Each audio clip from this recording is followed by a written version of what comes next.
안녕하십니까. 네, 안녕하세요.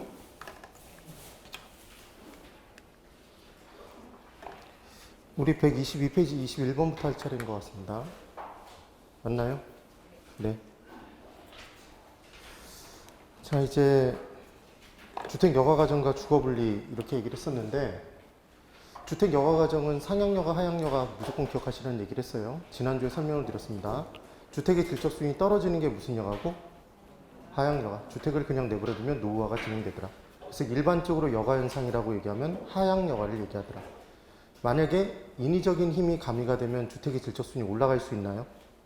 걔가 무슨 여가? 상향여가. 주택의 질적 수준이 올라가면 고소득층이 이제 사용하겠다? 그런 내용이 진행이 됐던 거죠. 그래서 1번. 주택 여가 과정은 주택의 질적 변화와 가구의 이동과의 관계를 설명해 준다. 주택 질적 변화 생기는 거 맞죠? 그래서 고소득층 가구, 저소득층 가구가 이동하는 거죠. 1번이 정확히 맞네요. 2번. 상위 계층에서 사용되던 기존 주택이 하위 계층에게 사용된대요. 그럼 하위 계층으로 사용된다는 얘기는 질적 수준이 떨어진 거죠. 무슨 여가? 하향여가. 공가의 발생은 주거지 이동과는 관계가 없다. 만약에 빈집이 발생하지 않으면 좀 더 소득 수준이 낮은 사람이 그 집으로 들어올 수가 없죠. 그래서 기본은 고가주택 하나를 지어놓고 고수층이 들어가 살다가 노후화가 진행되면 시장에 더 좋은 고가주택을 만들어 달라고 얘기해서 그쪽으로 옮겨가면 기존에 살던 집이 빈다. 빈 집을 우리가 뭐라고 얘기했었죠? 공가. 그 공가에 저수층이 밀고 들어와서 살게 되더라. 이게 이 내용이었죠. 그러니까 공가의 발생과 당연히 관계가 있겠죠. 그 다음 4번. 주거분리는 소득과 무관하게 주거적이 지리적으로 나뉘는 현상이다 이렇게 돼 있는데, 주거분리는 고소득층의 주거적과 저소득층의 주거적으로 분리되는 거죠. 그러니까 정확히 무엇과 관련이 깊다? 소득과 관련이 깊은 거였습니다. 5번. 저급주택이 수선되거나 재개발되면 질적수는 향상. 질적수는 향상돼서 상위 계층에게 사용되는 건 무슨 여가? 상향여가. 그러니까 하향여가, 상향여가를 고소득층이 저소득층이 살던 곳으로 밀고 들어갔다 이런 식으로 기억하지 마시고 주택의 질적 수준이 올라가는지 떨어지는지만 판단하면 절대로 안 헷갈립니다. 그게 문제풀 요령이에요. 22번. 주택의 여가 과정에 대한 설명으로 틀린 것을 골라보랍니다. 그래서 1번의 내용 똑같이 받고 2번. 개인은 주어진 소득이라는 제약 조건 하에서, 그러니까 자신의 소득이 예를 들면 월 100만 원인데 150만 원 임대료 지불하는 곳에 들어가 살 수 없겠죠. 자신의 소득 수준을 근간으로 잡아놓고 기준으로 잡아놓고 거기서 주택을 선택할 거니까. 그래서 소득이라는 제약 조건 하에서 최대의 만족을 얻을 수 있는 주택 서비스를 소비한다 이렇게 얘기가 나왔습니다. 주택 서비스는 굉장히 중요한 개념이라는 말씀을 드렸어요. 얘는 물리적 개념인가요? 추상적 개념인가요? 추상적 개념. 주택이 주택을 이용하는 인간에게 제공하는 사생활 보호, 쾌적함, 안락함 등. 그래서 주택이 주택 서비스를 생산한다. 주택 서비스가 주택을 생산한다. 주택이 주택 서비스를 생산한다. 주택이 생산재. 걔가 생적 수요. 생생하다. 기억해 두시면 돼요. 주택 서비스라는 개념을 끄집어내게 되면 고가주택, 저가주택 이런 식으로 양분할 수 있더라. 동일한 품질의 동일한 제품으로 분석 가능해서 완전 경쟁 시하는 가정하에 분석할 수 있게 된다. 그래서 주택시장은 그 어떤 도구를 사용해도 완전 경쟁 시장으로 분석할 수 없다 그러면 걔는 X. 뭘 사용하면? 주택 서비스라는 개념을 사용하면 완전 경쟁 시장으로 분석할 수 있게 된다. 여러 가지 경제 이론을 적용할 수 있게 된다. 그 다음 3번. 주택의 상향여가는 낙후된 주거지역이 재개발되어 상위 계층이 유입된 경우에 나타난다.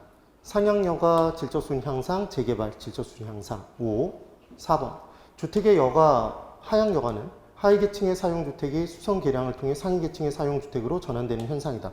똑같은 표현이죠, 지금. 계속 문제가. 주택의 하향여가는 질적수준이 저하되는 거죠. 수선 개량되면 질적수준이 올라가네요. 그러니까 지금 뒤에 설명은 무슨 내용이다? 상향여가죠. 그래서 4번이 틀렸네요. 그 다음 5번. 주택의 여가 과정이 원활하게 작동하는 주택시장에서 주택 여가 효과가 긍정적으로 작동하면 주거의 질을 개선하는 효과가 있다. 이 표현이 왜 나오냐면 아까 제가 설명드렸던 개념이에요. 고소득층이 고가주택을 새롭게 만들어달라고 얘기했죠. 그래서 자신이 기존에 살던 주택을 좀 더 낮은 지의 사람에게 물려주는 거죠. 그럼 시장 전체적으로 봤을 때는 새로운 고가주택이 생겨난 거죠. 주택의 하향여가 과정이 원활하게 진행됨에 따라. 그래서 주거질이 개선되는 효과가 발생될 수도 있다. 이 표현이 뭔지를 기억하시면 돼요.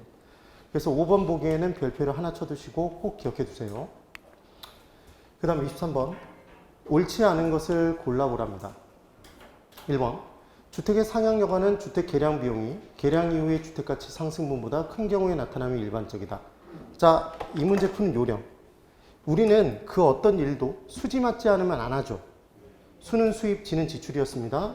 지금 뭐가 크다고 돼 있죠? 비용이 크죠? 비용이 크답니다. 그럼 비용이 더 크게 드는, 가치 상승분보다 더 크게 드는 일을 할까요? 안 할까요? 안 하죠. 그런데 얘가 나타난다고 얘기했으니까 지금 몇 번이 틀렸죠? 1번이 그냥 틀린 거죠. 꼭 정확히 정리를 해 두셔야 돼요. 그 다음 2번 보기 똑같이 왔었고 3번. 저가주택에 대한 수요 증가는 저가주택 시장의 기존 균형 임대료 수준에서 초과 수요 이야기. 수요 증가니까 초과 수요죠. 그럼 임대료는 올라가요? 떨어져요? 올라가겠죠. 올라가겠죠. 그래서 지금 저가주택 임대료도 상승한다. 그 다음 4번. 어떤 지역의 토지 이용이 이질적 요소의 침입으로 인해 다른 종류의 토지 이용으로 변화되어 가는 과정. 침입의 결과물을 뭐라고 했었냐면 계승, 뒤집으면 승계. 또는 뭐라고도 하더라? 천이라고도 하더라. 천이기 기억나세요? 성성세천하게. 그래서 세태기에 하향여가가 최초 시작됐고 침입이. 그게 완료되는 단계가 천이기였죠. 천이기. 그 내용으로 기억을 해주시면 돼요. 그 다음 5번. 주택시장에서 불량주택과 같은 저가주택이 생산되는 것은 시장이 실패해서다. 정확히 제 기능을 해서다. 정확히 제 기능을 해서다. 시장의 기능이 뭐였죠, 여러분? 만들어달라는 것을 만들어달라는 양만큼 만들어주는 기능이 있더라. 그게 기억나시면 돼요. 기억나시나요? 그래서 극빈층이 존재하니까 그들도 주택을 원하는데 대가를 얼마 지불하지 못하니까 불량주택이 제공되는 것이다. 그래서 불량주택 문제를 해결하는 근본적인 해결 대책은 누구를 없애면 된다?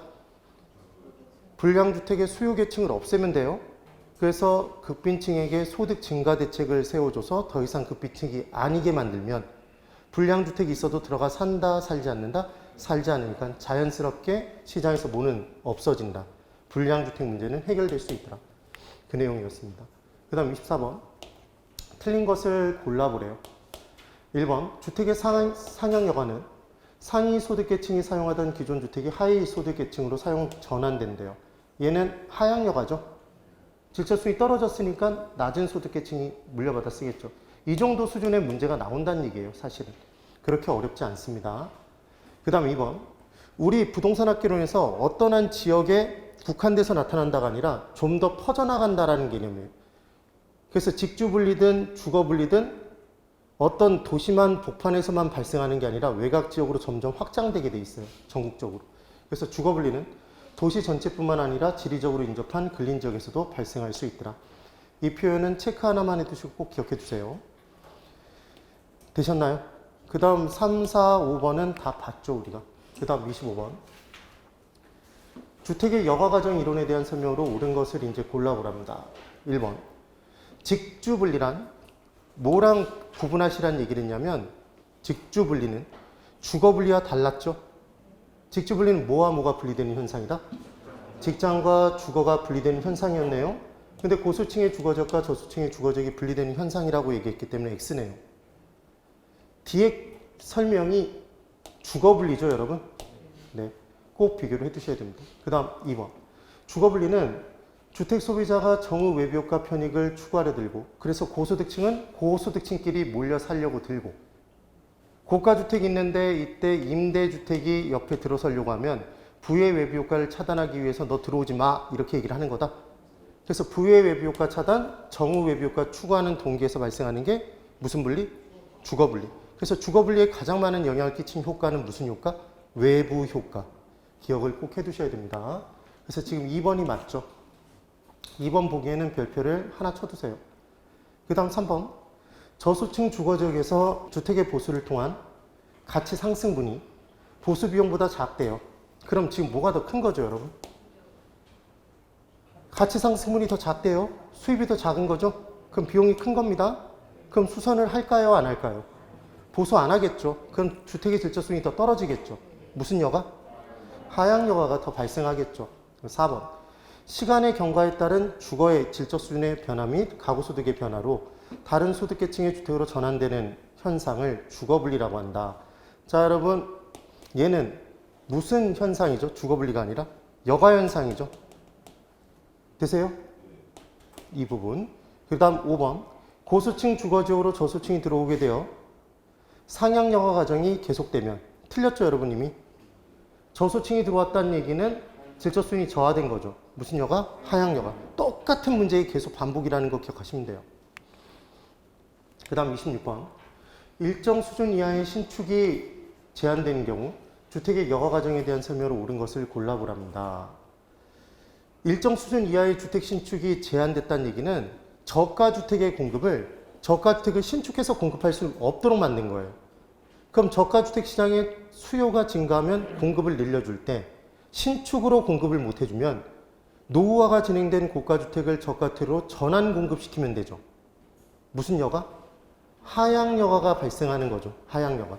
그럼 자연스럽게 고가 주택 시장에선 노후화가 진행된 고가 주택들을 속간해서 저가 주택 시장으로 보낸 거죠. 그럼 고가 주택 시장의 공급이 감소했네요. 네. 그럼 공급이 감소됐으니까 초과 수요로 고가 주택의 가격이 올라가면 고가 주택의 신축이 이루어지겠다? 이루어지겠죠.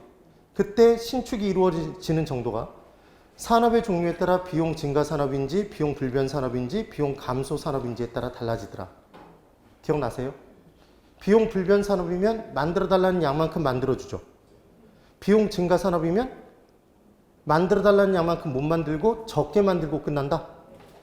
왜 적게 만들고 끝나죠? 하나당 만드는데 비용이 점점 커지니까 부담스러워서 적게 증가하고 끝나더라. 뭐보다 적게 증가? 실은 수요와의 격차보다 적게 증가죠.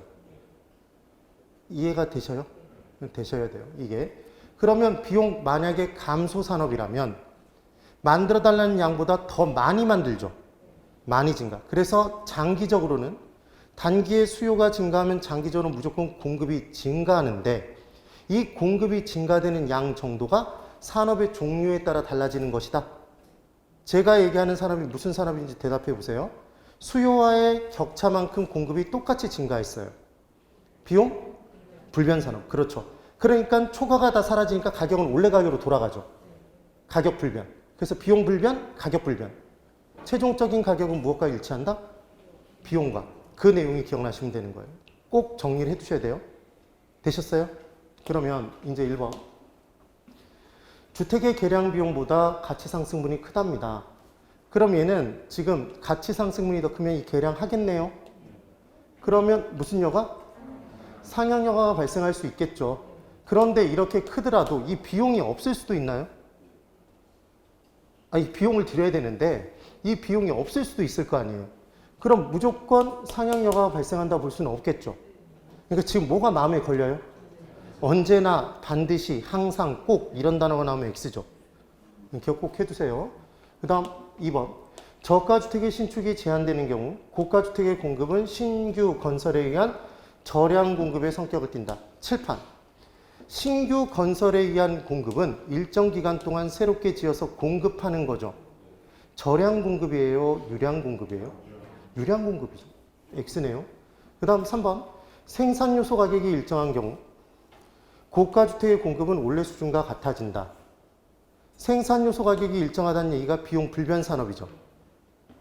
네. 지금 저가주택 수요 증가해서 저가주택으로 물려줬어요. 옮겨줬다고요. 고가주택이. 그럼 그만큼 공급이 감소돼서 수요와의 격차가 생겼는데 꼭 그만큼 다시 공급이 증가하는 거죠. 되셨나요? 그러니까 고가주택의 공급량은 원래 수준과 똑같아지는 거죠. 3번이 맞고. 4번. 저소득층에 대한 보조금의 지급은 여러분 하나 체크해 볼까요? 주택 보조금 지급해 줬답니다. 정책의 수단 중 직접적 개입인가요? 간접적 개입인가요? 간접적 개입? 돈 대주거나 정보 대주는 건 다 간접적 개입? 그런 것들도 체크를 하면서 넘어갑니다. 저소득층의 실질 소득을 향상시켜 주나요? 보조금 받으면?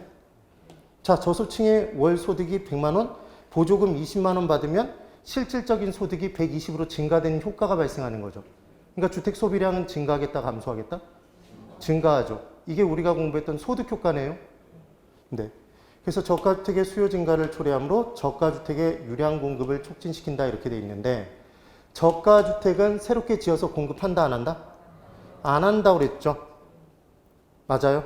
이게 지금 유량 공급에 동그라미 치시고 유량 공급이 신축이잖아요. 신축 금지한다고 그랬죠 지금. 네. 그러니까 당연히 고가주택이 저가주택으로 하향여가가 되겠죠. 개념이. 그 다음 5번. 불량주택의 철거 등 시장에 대한 정부의 직접적인 개입은 불량주택 문제의 근본 해결 대책이 될 수 있다. 여러분 어떤 한 지역에 불량주택이 있었습니다. 이 불량주택을 철거했어요. 그러면 이제 불량주택이 사라짐에 따라 급빈층도 같이 다 사라지나요? 그게 아니라 다른 지역으로 옮겨가죠. 그럼 다른 지역에 또다시 불량주택이 발생할 수밖에 없더라. 그래서 얘는 근본적인 해결 대책이 된다. 불량주택의 철거는 장소적 이전에 불과하다. 장소적 이전에 불과해진다. 그러니까 원인을 없애줘야 돼요. 수요 계층을 없애줘야 되는 거죠. 불량주택에. 그 다음 27번. 주거분리에 관한 설명으로 틀린 것을 골라보래요. 고수층 주거지역, 저수층 주거지역 분리되는 거 맞고. 그 다음 2번. 별표. 3개. 여러분 증조할아버지 위가 누구죠? 고저할아버지. 그래서 제가 고저를 이렇게 기억해 두시라고 그랬죠. 주거분리 문제가 나오면. 그리고 경계를 이루고 있는 곳에서는 가치가 비슷해져야 된다. 그럼 높은 건 낮아져야 되고 낮은 건 높아져야 비슷해진다. 그럼 마이너스는 부. 그래서 경계지역의 고가주택은 무슨 외부 효과로? 부의 외부 효과로 마이너스 할증 할인?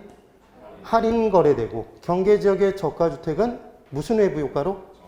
정후 외부 효과로 할증 거래되더라. 이게 문제품 요령인 거죠. 그래서 이번에 고수층 주거지역과 저수층의 주거지가 인접한 경우 경계지역 부근의 저소층 주택은 지금 이 저소층 주택은 얘가 주어잖아요, 여러분. 그럼 여기다가 저소층이니까 플러스 쳐놓고 문제 푸시면 되죠. 그럼 얘는 할증 거래되는 거죠.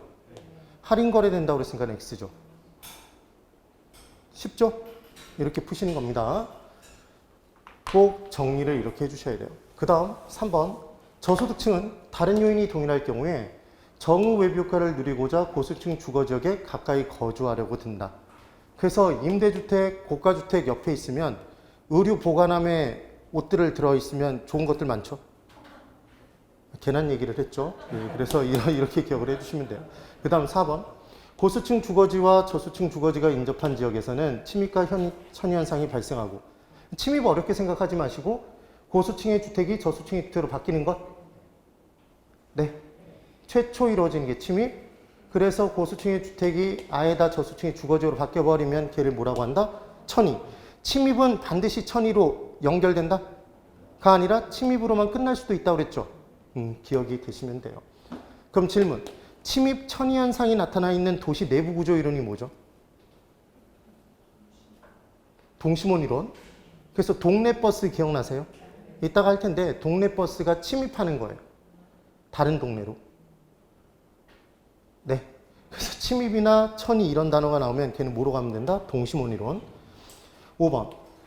아까 봤던 지문 똑같습니다. 그 다음 이제 효율적 시장 이론에 대해서 볼게요.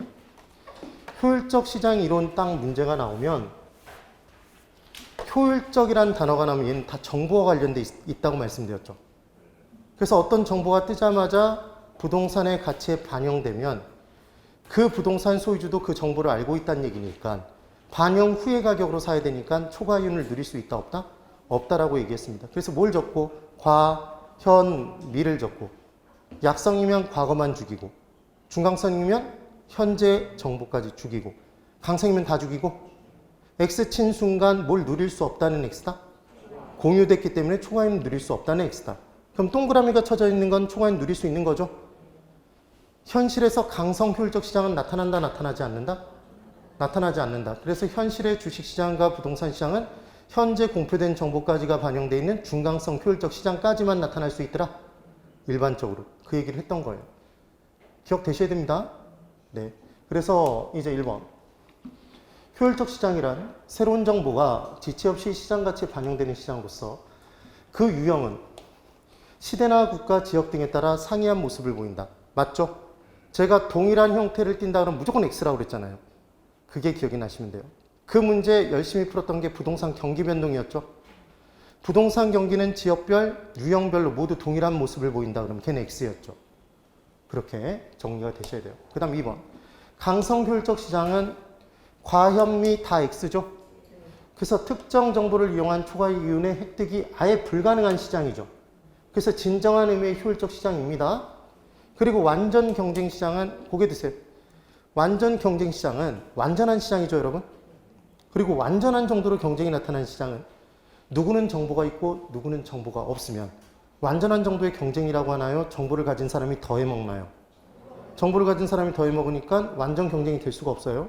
그래서 완전 경쟁 시장이 되기 위한 아주 중요한 조건에 완전한 정보의 공유가 있었죠. 모든 정보의 완전한 공유. 그럼 그 어떤 정보로도 뭘 누릴 수 없다? 초과이익 누릴 수 없죠.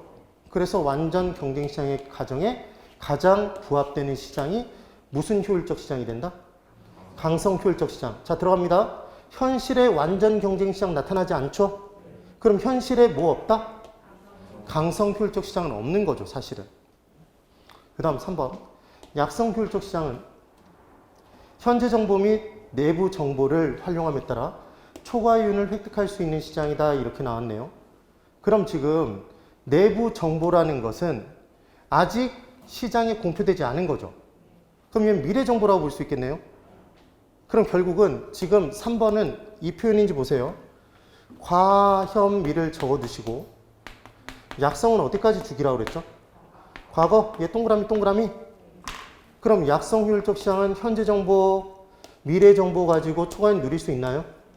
있죠. 어떻게 푸는지 이해가 되시나요? 예, 그렇게 푸시는 거예요. 그 다음 4번. 중간성 효율적 시장이란 현재 정보에 대한 기본적 분석을 통하여 우리 정보를 분석할 때 과거 정보는 산술화돼 있죠. 이미 수치화. 그래서 산술화된 정보를 분석하는 건 무슨 분석? 간만에 하니까 또 까먹었네요. 기술적 분석이라고 그랬죠. 그래서 기술적 분석을 통하여 그러면 걔는 과거의 정보를 가지고 기본적 분석은 현재 정보 가지고 그렇게 연결을 시켜주시라는 얘기를 했어요. 미래 정보는 분석 필요 없이 바로 반영된다 라고 얘기를 했었네요. 그래서 중간성 효율적 시장이란 현재 정보에 대한 기본적 분석을 통하여 정상 이윤을 획득할 수 없는 반면 삐삐 틀린 거 보이세요? 틀렸죠. 그 어떠한 시장의 유형에서도 그 어떠한 정보를 가지고도 뭐는 다 누린다? 정상 이윤은 다 누립니다. 초과 이윤을 누릴 수 있느냐 없느냐가 포인트였죠. 근데 초과 이윤의 표현을 정상 이윤을 넘어서는 이윤, 그게 초과 이윤이죠. 이런 식의 개념으로 바꿔낼 수 있다는 걸 꼭 기억해 두세요. 미래 정보의 활용을 통해 정상 이상의 이윤, 정상 이상의 이윤에 동그라미 쳐보실까요? 얘가 뭘 의미한 거죠, 지금? 초과 이윤, 초과 이윤. 획득할 수 있는 시장이다. 그래서 중간성 효율적 시장은 맞는 문장으로 고쳐보면 현재 정보에 대한 기본적 분석을 통해서 정상이윤 획득할 수 있죠. 정상이윤은 누릴 수 있죠. 미래 정보의 활용을 통해 이 동그라미죠. 과형까지만 X니까 초과이윤 획득할 수 있는 시장이죠. 네, 그렇게 고쳐낼 수 있겠네요. 그 다음 5번. 정보의 공표와 동시에 시장 가치에 반영되는 시장은 중간성 효율적 시장이다 이렇게 돼 있죠. 그러면 모든 정보가 공표와 동시에 시장 가치에 반영되는 시장이 중간성 효율적 시장만 있는 건 아니죠. 강성 효율적 시장도 그렇죠. 네. 지금 범위가 정보의 공표와 동시에 시장 가치가 반영되는 시장에는 얘는 현재 공표된 정보잖아요, 여러분. 그럼 현재 정보가 반영되어 있는 시장이 중간성만 있는 게 아니라 강성도 있죠. 근데 그냥 꼭 집어 뭐라고 얘기했어요? 중간성 효율적 시장. 그러니까 X가 된다고. 그 다음 2번. 옳지 않은 것. 1번. 새로운 정보가 지체 없이 시장 가치에 반영되는 시장, 효율적 시장. 아까 이 부분 2번. 새로운 정보가 지체 없이 시장 가치에 반영되는 정도 효율성. 시장의 효율성 또는 효율성. 효율성의 정도는 시대나 국가, 지역에 따라 상이한 모습 보이고 정말 치사하게 1번과 2번을 바꿔서 문제를 내기도 합니다. 뭐 어떻게 문제를 내면 헷갈리냐면 그냥 쓱 지나가면서 틀려요. 새로운 정보가 지체 없이 시장 가치에 반영되는 시장을 시장의 효율성이라 한다 그러면 걔는 X죠. 효율적 시장이지. 그 다음 2번. 새로운 정보가 지체 없이 시장 가치에 반영되는 정도를 효율적 시장이라 한다 그러면 X죠. 얘 이렇게 바꿔낼 수 있다는 게 느껴지세요? 실제로 그렇게 출제될 수 있어요. 꼭 기억을 해두셔야 됩니다. 그 다음 3번. 강성효율적 시장은 모든 정보가 이미 시장 가치에 반영돼서 초과에 있는 획득이 불가능해요. 완전 경쟁 시장의 가정에 가장 부합한다고 그랬죠. 그 다음 4번. 별표 하나. 중강성 효율적 시장은 현재 정보에 대한 기본적 분석을 통하여 초과에 있는 획득할 수 있는 시장. 맞나요? 맞다고 막 고개를 끄덕이고 있죠? 적어볼게요. 과, 현, 미를 적고 중강성은 과현까지 죽이시라는 얘기했죠? 그럼 지금 중강성 효율적 시장은 현재 정보, 기본적 분석을 통해 초과인 못 누린다고 얘기했죠, 지금? 누린다고 얘기했으니까 X인 거죠. 그래서 꼭 뭘 적어보시라는 얘기냐면 과현미를 적고 X 친 다음에 동그라미 친 다음에 문제를 푸세요. 그럼 정확히 안 헷갈리고 문제가 보이실 거예요. 해답이. 됐나요? 그 다음 주식시장이나 부동산 시장 등은 중강성 효율적 시장의 유형을 보임이 일반적이라고 볼 수 있다. 맞죠, 여러분? 근데 이것도 사실은 정확하게 얘기하면 부동산 시장에서 과거의 정보까지도 반영되지 않는 경우도 있어요, 실은. 부동산 소유주가 해외 교포예요. 그래서 과거에 지하철이 들어섰다는 정보를 몰라. 그럼 걔를 반영시키지 못하고 싼 값에 내놓을 수도 있잖아요. 그럼 과거 정보를 가진 사람도 초과이익 누릴 수 있죠? 그럼 현실에서 약성 효율적 시장이 나타나지 않는 경우도 있잖아요. 그러니까 실은 정확하게 얘기하면 이렇게 정리하세요. 강성 효율적 시장이다 그러면 무조건 X. 중강성 효율적 시장까지 나타난다 그러면 O. 현실에서는. 반드시 중강성 효율적 시장이다 그러면 X라고요. 네. 케바케가 되는 거예요. 그때마다 달라지죠. 네. 그 다음 5번. 약성 효율적 시장에서는 기술적 분석을 통한 정상 이상의 이윤 획득이 불가능하다 이렇게 돼 있죠. 그럼 약성 효율적 시장 과현미 적고 과거 X치죠? 그러면 기술적 분석이 이게 과거 정보라고 그랬죠, 여러분? 과거 정보를 통한 정상 이상의 이윤 초과인 획득 불가능 맞죠? X 쳐놨으니까 이렇게 문제를 푸시는 거죠. 그 다음 3번. 효율성에 관한 설명으로 옳은 것을 이제 골라보랍니다. 1번 봤죠? 2번 봅니다. 강성 효율적 시장에서는 이미 모든 정보 가격에 다 반영돼 있으므로 투자 분석만 잘하면 정상 이상의 초과인을 얻기가 쉽다. 완전히 틀렸죠. 반영된 순간, 공유된 순간 그 정보를 가지고 초과인을 누릴 수 없다. 이게 핵심이었잖아요. 그래서 지금 1번은 오고, 자 1번 볼까요 다시? 아까 제가 설명드렸던 순서를 바꿀 수 있는 문제라고 그랬죠. 부동산 시장이 새로운 정보를 얼마나 지체 없이 반영하는가 하는 것. 시장의 효율성. 이거 효율적 시장 아닙니다. 정보가 지체 없이 반영된 시장, 효율적 시장이지 시장의 효율성 아니에요. 이거 바꿔서 문제 내면 헷갈린다는 얘기를 한 거예요, 지금. 시장은 시장이잖아요, 여러분. 되세요? 네. 그래서 지금 1번이 옳았고, 2번은 X였고, 3번.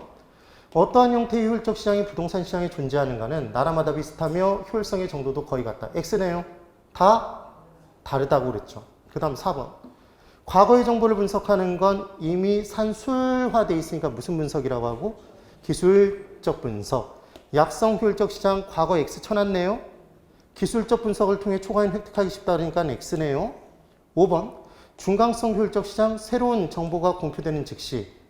새로운 정보가 공표되는 즉시 새로운 정보에 동그라미 치시고 얘가 바로 현재 정보인가요? 현재 공표된 정보잖아요. 가격에 반영되는 시장으로 공표된 자료를 토대로 투자 분석을 하면 초과인을 획득하기가 쉽다. 현재 정보를 가지고 초과인 못 누린다고 그랬죠? 자, 여러분 보세요. 안 적어도 이제 보이셔야 돼요. 과현미, 중강성이니까 과거의 X, 현재 X, 미래 동그라미. 현재 정보를 가지고 초과인 누릴 수 없다라고 얘기한 거니까 맞죠. 그 다음 4번. 시장의 효율성에 관한 설명으로 틀린 것. 똑같은 문제들이에요, 지금. 1번. 효율적 시장, 어떤 정보 지체 없이 가치에 반영하는가 구분할 수 있더라. 2번. 강성 효율적 시장은 공표된 정보는 물론이고, 여러분 공표된 정보에 동그라미 쳐보실래요? 공표된 정보는 과거의 정보도 공표된 정보인가요? 이미 과거에 공표된 정보죠. 현재 정보도 현재 공표된 정보죠. 그러니까 공표된 정보란 과거 정보, 현재 정보를 의미하는 거예요. 공표되지 않은 정보는 뭐죠? 미래 정보죠, 여러분. 아직 공표되지 않은 정보의 동그라미 미래 정보라고 적어보십시오. 결국 강성효율적 시장은 과거 정보, 현재 정보, 미래 정보까지도 시장 가치에 모두 반영되어 있는 시장이므로 이를 통해 초과인을 획득할 수 없다. 맞죠? 이렇게 문제를 푸시는 겁니다. 3번. 강성효율적 시장은 완전 경쟁 시장의 가정에 가장 근접하게 부합되는 시장. 맞죠? 네. 그 다음 4번. 약성효율적 시장은 현재 가치에 대한 과거의 역사적 자료를 분석하여 과거의 역사적 자료 분석에 줄거보실래요? 얘 과거 정보죠? 네. 과거 정보를 분석했대요. 얘를 무슨 분석이라고 우리는 하죠? 예, 기술적 분석입니다. 기술적 분석을 해서 정상 이윤을 초과하는 이윤을 획득할 수 있대요. 틀렸죠? 아니, 과거 정보 갖고 초과이윤 못 누린다며. 예, 기억이 나시면 돼요. 그래서 지금 4번이 딱 틀린 걸 잡아내시면 되는 거죠. 그 다음 5번. 쉽나요? 어렵나요? 쉽죠? 지금 약간 또 분위기가 이상해졌죠? 그냥 과음미만 적고 약성은 과거 X치고 둘을 동그라미 친 다음에 문제를 푸는데 현재 가치에 대한 과거의 역사적 자료 이걸 뭐라고 생각할 수 있냐면 현재 가치, 현재 정보? 아니라고요 지금. 여러분이 지금 딱 한 표정을 짓는 이유를 제가 알아요. 이걸 보시면서 현재 가치에 대한 과거의 역사적 자료 분석이 이게 과거 정보의 분석, 이 과거의 초점인 건데 이 현재를 보면서 현재 정보? 현재 정보 동그라미? 초과인을 획득할 수 있네? 이런 식으로 생각을 하신다고요. 그게 아니라는 게 느껴지세요? 네. 그네요. 그 다음 5번. 중간성 효율적 시장은 과거의 추세적 정보뿐만 아니라 현재 새로 공표되는 정보가 지체 없이, 그러니까 얘는 과거 정보, 얘는 현재 정보, 지체 없이 시장 가치에 반영되므로 공식적으로 이용 가능한 정보를 기초로 기본적 분석을 하여 투자해도 초과인을 획득할 수 없다. 과거 정보, 현재 정보 갖고 초과인 누릴 수 없다는 얘기잖아요. 5네요. 5. 그 다음 5번. 시장의 새로운 정보가 어떻게 시장에 반영되는가에 대한 효율적 시장 이론에서 공표된 정보이든 공표되지 않은 정보이든 어떤 정보이든 이미 시장 가치에 반영되고 있어 어떤 투자자도 정상 이상의 이윤을 획득할 수 없대요. 모든 정보가 다 가치에 반영돼 있죠. 그래서 초과인은 아예 누릴 수 없대요. 이게 무슨 시장이죠? 강성 효율적 시장입니다. 네. 그 다음 6번. 할당 효율적 시장에 대한 설명으로 틀린 것. 여러분 할당 효율적과 관련된 내용 이것만 기억하시라고 얘기를 했어요. 부동산 시장은 완전 경쟁 시장인가요? 불안전 경쟁 시장인가요? 현실에서. 불안전 경쟁 시장이죠. 그러니까 불안전하니까 문제가 발생한다. 그럼 문제가 발생하면 정부는 그냥 눈 뜨고 본다, 눈 감고 본다, 개입한다. 개입한다. 그래서 정부의 부동산 정책이 이루어지는 거죠. 그래서 문제를 푸실 때 부동산 시장에서 어떤 문제가 발생했다. 그럼 그 문제의 원인은 다 어디에서 찾는다? 불안전한 데서 찾는 거예요. 불안전 경쟁 시장이 원인인 거예요. 그게 정답이라고요. 근데 딱 하나 뭐의 원인만? 투기의 원인만. 투기는 최종적으로 몰리는 거죠, 여러분. 투기의 원인만 어디에서 찾는 것이다? 할당 배분이 효율적, 비효율적? 비효율적이어서 몰리는 거죠, 최종적으로. 그래서 투기의 원인만 어디에서 찾는 거다? 할당? 비효율적인 데서 찾는 거다. 이걸 꼭 기억을 해주셔야 돼요. 할당 배분이었죠? 할당이 비효율적이라는 얘기가 얘가 몰리는 거죠, 여러분? 몰리는 게 투기죠? 왜 몰렸죠? 최종적인 뭐가 있으니까? 최종적인 뭐? 초과 이윤이 있으니까. 그럼 최종적인 초과 이윤은 뭘 지불한 이후의 초과 이윤? 정보 비용을 지불한 이후의 초과 이윤이잖아요. 네. 그래서 정보 가치가 있더라도 그 정보 가치만큼을 뭐로 지불하게 만들면 정보 가치가 존재하더라도 정보 가치만큼을 정보 비용으로 지불하게 만들어 버리면 정보 비용을 지불한 이후에 최종적인 초과이윤이 뭐가 됨에 따라 빵이 됨에 따라 몰린다, 몰리지 않는다? 몰리지 않아서 할당이 효율적이 돼버리니까 투기는 발생하지 않을 수 있더라. 그래서 누구는 정보가 있고 누구는 정보가 없어서 불안정 경쟁 시장인 부동산 시장도. 그래서 정보의 차이, 확실성화의 정보가치와 불확실성의 정보가치의 차이가 정보가치였죠, 여러분? 그래서 얘는 확불이었잖아요. 확불원정대, 환불원정대 이렇게 외웠었죠. 이렇게 정보가치가 존재하는 시장에서도 뭘 똑같이 지불하게 만들면 정보비용을 정보가치만큼 지불하게 만들어버리면 개발이 된다는 확실한 정보를 가지고 초과이윤을 1억만큼 누릴 수 있는데 그게 정보가치인데 정보비용을 1억을 지불하고 입수하게 만들면 그 정보비용 지불한 이후에 최종적인 초과이윤이 빵이 됨에 따라 할당이 효율적인 시장으로 만들 수는 있다. 그래서 우리가 외울 때 어떻게 외웠죠? 불안정 경쟁 시장도 할당 효율적 시장이 될 수 있다. 그게 불안당이었나요? 네. 이렇게 외우시라고 그랬잖아요. 이게 기억이 나시면 됩니다. 그러면 보겠습니다. 1번. 할당 효율적 시장이란 어느 누구도 기회비용보다 얘 포기하는 거죠, 여러분? 지금 정보비용만큼을 포기하는 거죠, 정보가치를 얻기 위해. 그래서 이 정보비용을 기회비용이라는 표현으로 다시 문제를 낼 수 있는 거예요. 네. 그래서 정보가치만큼을 기회비용만큼을 지불하게 만들면, 기회비용과 똑같이 만들어버리면 그때는 최종적인 초과이윤이 빵이 됨에 따라 할당이 효율적인 시장이 될 수 있더라. 그래서 1번 다시 할당 효율적 시장이란 어느 누구도 기회비용보다 값싸게 우수한 정보를 획득할 수 없어 초과이윤을 획득할 수 없는 시장이 되더라. 이 내용이 됩니다. 그래서 이 기회비용에 동그라미 치시고 정보비용이라고 고쳐놓으셔도 돼요. 우리 시험에서는 똑같은 부분으로 판단해 주셔도 되는 거예요. 그 다음 2번. 부동산 시장에서 소수의 투자자가 다른 투자자 이상의 초과이윤을 획득할 수 있거나 투기가 발생하는 원인은, 자 여러분 투기 발생 원인을 물어봤죠? 부동산 시장이 불안전하기 때문이 아니라 불안전한 데서 찾는 게 아니라고 그랬어요. 얘는 할당이 효율적이지 못하기 때문에서 찾는 것이다. 이것만 꼭 정리해 주시는 거예요. 그럼 제가 질문 드려볼까요? 시장에서 부동산 시장에서 정보가치가 존재하는 이유는 뭐 때문이죠?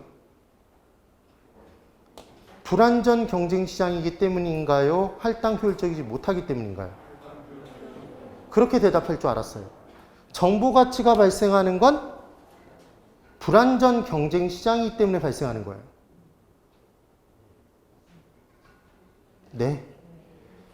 이 정보비용을 지불한 이후에 최종적인 초과이윤이 남느냐 남지 않느냐, 최종적인 초과이윤이 있어서 최종적으로 몰리는 게 투기잖아요.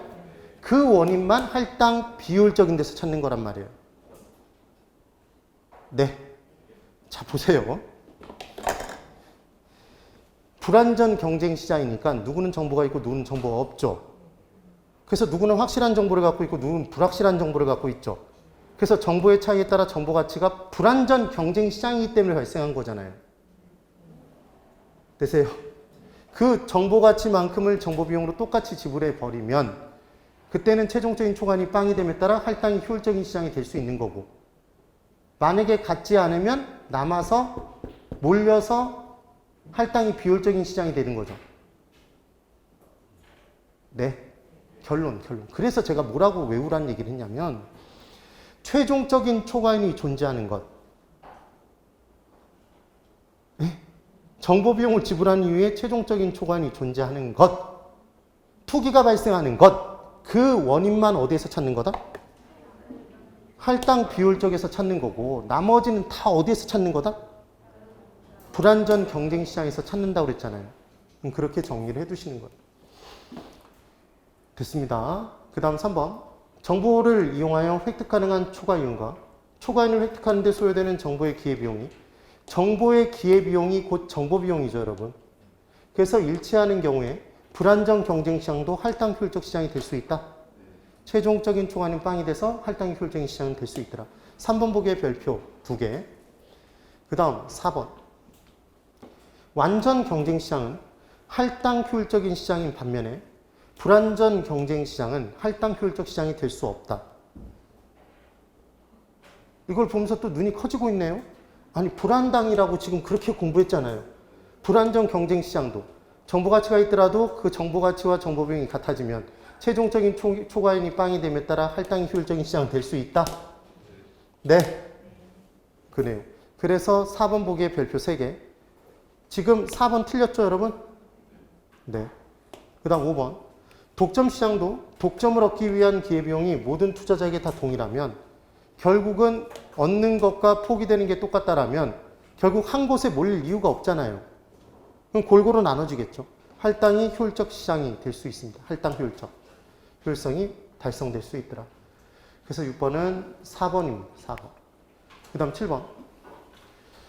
할당 효율적 시장에 대한 설명으로 옳은 것을 골라보랍니다. 자, 1번 보기에 별표 하나. 별표 하나. 이런 표현이에요. 여러분 여기 보실래요? 정보 가치와 정보 비용이 같아서 최종적인 초과는 누릴 수 없는 시장이 할당 효율적 시장이었죠. 근데 그 누군가 어떤 시장 참여자가 투자자가 정보 가치보다 싼 정보 비용으로 정보를 입수한 거예요. 그럼 이 사람은 최종적인 초과는 누리나요? 그러니까 예를 들어 얘가 1억인데 원래는 1억을 지불하게 만들어야 최종적인 초과는 빵이 되잖아요. 근데 어떤 투자자 A가 만약에 이 사람이 9천만 원에 입수를 했어요. 이 정보를. 그럼 이 사람은 9천을 빼고도 최종적인 초과인 1,000만 원을 누렸죠? 그럼 이 사람은 시장을 이겨먹었나요? 할당 효율적인 시장을 이겼으니까 최종적인 초과인 누렸겠죠. 그러니까 이 사람은 시장을 패배시켰죠? 이 표현이라고요. 그래서 모든 투자자의 초과인 획득이 불가능한 경우에는 그냥 할당 효율적 시장이기 때문에 시장을 패배시킨다는 표현을 안 써요. 누군가가 시장 내 어떤 투자자가 정보 가치보다 싼 정보 비용으로 정보를 입수해서 최종적인 초과인 누렸을 때 할당 효율적 시장을 이겨먹은 거잖아요. 시장을 패배시킨다라고 얘기한다고요. 그네요. 그래서 지금 1번은 왜 틀렸는지 이해되시죠? 2번. 할당 효율적 시장에서는 정보 획득의 기회비용이 존재하지 않는다. 여러분, 지금 할당 효율적 시장은 아예 정보 비용이 없다고 얘기한 거죠. 이 문장은. 그런데 지금 정보 비용이 있어요, 없어요?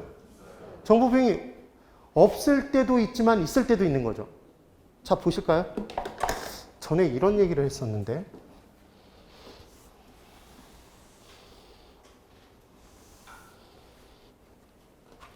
우리는 정보 가치에서 정보 비용을 빼서 최종적인 초과인이 존재하는 여부를 따지잖아요, 지금. 맞나요? 그럼 정보 가치가 빵인 시장도 있나요? 정보 가치가 빵인 시장이 무슨 시장이에요? 정보의 차이가 없는 시장이죠. 완전 경쟁 시장. 그럼 완전 경쟁 시장이라면 정보 가치가 빵이죠? 그럼 정보의 경제적 가치가 빵인데 돈 주고 살까요? 안 사죠. 그러니까 정보 비용이 당연히 빵이죠. 맞아요? 그럼 최종적인 초과인이 당연히 빵일까요? 최종적인 초과 이윤이 반드시 빵이겠죠. 그럼 얘는 반드시 할당이 효율적인 시장이 된다. 그래서 완전 경쟁 시장은 정보 가치가 빵이니까 정보 비용이 반드시 빵. 그러니까 이때 완전 경쟁 시장은 정보를 획득하기 위한 정보 비용이라는 개념이 없겠죠. 아, 얘가 무조건 빵이라며. 되셨어요? 그런데 이제 보세요. 불완전 경쟁 시장이 있습니다. 그럼 누구는 정보가 있고 누구는 정보가 없어요. 그때 정보를 가진 사람이 정보를 가지지 못한 사람보다 초과이윤을 1,000만 원만큼 누린답니다. 그럼 정보 가치가 있을 때 이 정보 가치는 하나의 금액이 아니라 두 금액의 차익이라고 그랬죠? 이게 확부로 원정되잖아요. 확에서 부를 뺀 거예요. 그럼 얘 1,000만 원 발생했을 때 정보 비용이 1,000만 원이라면 최종적인 초과이윤이 빵이 되는 건 똑같죠? 할당이 효율적인 시장이 될 수 있다고 얘기한 거잖아요, 지금. 이해가 되셨어요? 그러니까 할당 효율적인 시장, 얘도 할당 효율적 시장, 얘도 할당 효율적 시장이죠? 얘는 지금 정보 비용이 있죠? 얘는 없죠? 근데 할당 효율적 시장은 반드시 정보 비용이 존재하지 않는다 그러니까 X죠. 무슨 말인지 이해를 하세요? 예. 그 다음 3번. 다른 투자자보다 저렴한 비용으로 정보 획득이 가능한 경우에 정상 이윤을 얻을 수 있다. 여러분, 다른 투자자보다 저렴한 비용으로 정보 획득을 했대요. 그럼 뭘 누리죠? 초과이익 누리는 거죠. 근데 애매해요. 이 문장 이거 이렇게 문제 나오잖아요. 실제 시험장 들어가면 이거 100% 이의 신청. 우리가 이겨요. 왜냐하면 다른 투자자보다 저렴한 비용으로 정보 획득이 가능한 경우에 정상 이윤만 누린다라고 얘기 안 했죠, 지금. 정상 이윤을 얻을 수 있다고 그랬잖아요. 정상 이윤을 얻을 수 있어요, 없어요? 있잖아요. 네. 이 문제를 낼 때 초과이익을 얻을 수 있다는 걸 강조하고 싶은 건데 문제의 여지가 있다고요. 네. 그 다음 4번. 부동산 시장에서 투기의 발생 및 초과이윤의 획득이 가능한 것은 부동산 시장이 불안전하기 때문이다. 4번 보기에 별표 3개. 이걸 잡아낼 수 있어야 된다는 거예요. 이게 틀렸다는 거예요. 그래서 투기의 발생 원인만 어디에서 찾는다? 할당 비효율적에서 찾는다. 걔를 뺀 나머진 다 어디에서 찾는다? 불안전 경쟁시장. 불안전하기 때문에서 찾는 것이다. 그 다음 5번. 정보 획득 비용과 정보 가치가 동일한 경우. 지금 여러분 정보 획득 비용에 획득 괄호를 묶어버리세요. 실제 시험에는 정보 획득 비용이라는 표현을 안 써요. 다 뭐라고 나와요? 정보 비용이라고 나와요. 정보를 취득하기 위한 비용 이런 식으로. 그래서 정보 비용과 정보 가치가 동일하면 불안전 경쟁 시장일지라도 할당적 효율성이 달성된다고 볼 수 있다. 최종적인 초과이익 빵이 된다. 계속 그 얘기잖아요, 지금. 그 다음 8번. 1년 후 신역사가 들어선다는 정보가 있다. 이 정보의 현재 가치. 여러분, 현재 가치 구하는 문제, 정보 가치 구하는 문제 제가 어떻게 풀라고 그랬죠?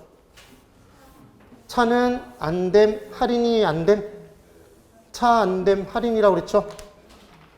차 안 됨, 할인. 그럼 차는 두 금액이 반드시 주어진다고 그랬습니다. 8억 8천과 6억 6천 주어져 있죠. 두 금액의 차이는 2억 2천인가요? 계산기로. 그럼 얘는 2잖아요. 2억 2천이 나왔어요. 2억 2천. 이때 들어설 확률이 개발될 확률을 주는데 이때 안 될 확률을 구하는 게 포인트였죠. 이 문제. 얘 60%인가요? 들어설 확률이 40%면 들어서지 않을 확률은 60%. 그럼 곱하기 0.6. 이게 포인트입니다. 이거 0.4 곱하시면 안 돼요. 그 다음 할인해야 되는데 얘 미래가치니까 할인하기 위해서는 요구 수익률로 할인하죠. 10%인데 얘 1년 뒤, 2년 뒤. 1년 뒤니까 얘는 한 번, 두 번. 한 번만 나누면 된다. 현재 가치로 만들 때는 나눠주시라는 얘기를 했어요. 나눕니다. 얼마로? 10%니까 110%? 한 번 나눠주면 되잖아요. 1.1로 나눠주시면 되는 거죠. 한 번만. 그럼 답이 딱 튀어나오겠네요. 얼마가 나와요? 네? 1억? 2천만 원? 계산기로 두들기면 바로 튀어나올 거 아니에요, 여러분. 그렇게 문제를 풀어주시는 거예요. 이걸 복잡하게 들어섰을 때, 그러니까 확실성화의 현재 가치 구하고 불확실성화의 현재 가치를 가중평균에서 구해서 빼서 구하게 되면 시간이 오래 걸린다. 그래서 이렇게 푸시라고 그랬죠. 이렇게 푸시면 무조건 맞아요. 그 다음 9번 문제 똑같이 푸는 거죠. 정보의 현재 가치는 얼마입니까? 이렇게 문제가 나왔어요. 그러면 다시 연습합니다. 따라해 보세요. 차, 안됨, 할인. 차는 차이죠. 두 금액 찾았어요. 두 금액인가요, 여러분? 개발됐을 때 가치, 개발되지 않았을 때 가치. 빼주겠죠, 여러분? 빼요. 그 다음 안 될 확률. 지금 개발 가능성이 40%니까 안 될 확률은 60이니까. 개발 안 될 가능성이 40%인 거죠? 0.4 곱하고 할인율이 얼마니까? 20%니까 1.2로 나누면 된다? 120% 곱한 금액이니까 120% 나누면 되죠. 1년 뒤니까 한 번 나눠주면 끝나네요. 계산기로 몇 번만 딱딱 두들기면 답이 튀어나온다는 거죠. 푸실 수 있어야 돼요. 네. 됐다고 해주세요. 된 거예요. 그 다음 10번. 이 정보의 현재 가치를 구해보래요. 똑같아요. 차 안됨 할인 두 금액 찾습니다. 두 금액 있나요? 6억 500, 3억 200, 50만 원이죠. 그럼 빼면 3억 250만 원이에요. 곱하기 안 될 확률이 얼마죠? 50%죠. 개발될 가능성이 50%니까 안 될 확률도 50%. 0.5 곱해요. 그리고 할인하죠. 할인. 요구 승률 얼마? 10%. 1.1로 나눕니다. 얘 몇 년 뒤 금액? 2년 뒤. 그럼 1.1로 두 번. 1.1로 두 번 나눠주면 답이 탁 튀어나오죠. 이렇게 문제를 풀어주시면 돼요. 그래서 정보가치 계산 문제는 반드시 나오길 기대해야 된다. 나오지 말라고 기도해야 된다. 나오라고 기도를 해야 돼요. 정말로. 그래서 무조건 풀어주셔야 됩니다. 됐나요? 네. 10분 쉬었다가 입지 이론부터 문제를 풀어볼게요. 10분 쉽니다.